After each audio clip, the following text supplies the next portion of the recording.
Situation gani uliwahi kukutana nayo na unakumbuka na unasema kabisa hii kweli ilikuwa chungu, ngumu kumeza? Chungu. Back then kipindi najitafuta bwana, kwa dem moja bwana nilikuwa date naye, namkumbuka anaitwa Sasha, simsahau mbona na mind. Sasha bwana aliniombaga 80,000. Mimi aliniombaga 800,000. Wakati huo mimi nikajua kaniomba 80,000. Kwa hiyo mimi nikamwambia poa, lakini nitakupa nusu nusu, nitakutangulizia nusu kwanza afu nusu baadaye. Sasa mimi ngoja nitafuta 80,000 pale. Sasha akakubali. Kumbe Sasha alielewa kwamba nitampa 400,000 alafu 400,000. Mimi najua nitampa 40,000. Kwa hiyo nikaitafuta ile 40,000 nilipopata, akanielekeza alipo, anakaa hostel, alikuwa anasoma chuo cha ustawi jamii pale. Kuna hostel zao zile hostel fulani. Nikaenda kumpelekea 40,000. Yeye akijua mimi nampelekea 400,000. Kufika pale kwanza sijua mimi tayari na confidence. Unajua umeshaipata mwanaume, ushapiganisha. Alafu fote mimi kwangu nikie ni refu, yani ni hela nyingi sana, ni 40,000. Zamani kabla hata sija direct.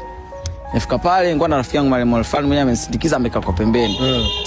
Basi yule dem kwanza sijua mimi tayari na fote, nikaanza kumsii sana asome. Unajua maisha alivyo, dem akawa ananisikiliza, yeye nitasoma. Kwa hiyo akawa ananisikiliza na yuko humble, akiamini kwamba baada ya conversation na ukota 400,000. Kwa hiyo akawa yuko humble. Sio nakupa hela unaenda kusukasuka manywele unaweka makucha. Hizi hasi napata kwa tabu sana.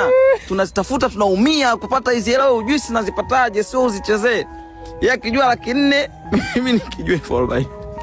Baada ya conversation haikuwa mtiifu sana kukubali, kile ninachomwambia anakubali ndio msaji. Nilipotoa ile 40,000 kumkabidhi, akaambia mbona bado? Mbona bado vipi? Bado 360. Nikamwambia bado vipi? Zanga kwambia nakupa nusu afu nusu. Akaambia nusu si maana yake ni 400,000 afu. Nikamwambia Sasha, hebu subiri nusu kisha. Kwani uliomba shilingi ngapi? Unikuandikia 800k, sasa hizo k ndo zimeingia hapo. K ndo zimeingia, bado hujazipata. Mimi bado sijazijua k ni nini. Kwa sababu 800k ngajua 80. Kumbe 800k jiwe 8. Kwa ndo mara ya kwanza ngajua matumizi ya k na 000. Akaniambia nimemaanisha na kuomba 800,000. Nikamwambia Sasha, niyo tu muwazi. 800,000 ni hela ambayo siwezi kuwa nayo leo. Ingelikuwa nayo Sasha nisingeweza kukupa. Yaani mimi niko lazima tuachane, yaani mapenzi yetu yafe kwa ajili umeniomba 800,000. Basi akanirudishia ile 40,000, akaniongezea na 60,000 ikawa laki. Alright, akaniambia Hans, mapenzi bila inawezekana. Si ukiwa na hela nipigie namba yangu unayo. Akanitosaga, niliumiaga sana. Maisha yakaendelea kama miaka 7 mbele. Actually kwa nishajipata kama miaka 4 mbele yake nikawa nishajipata. Miaka 7 mbele nakumbuka siku hiyo nilikuwa naenda sehemu kwenye sherehe, suti yangu ikawa imezingua. Nikawa napitisha dry cleaner sehemu fulani Msasani, ipigwe fast clean niivae. Naingia ndo namkuta reception pale mtoto Sasha. Achoka vipi?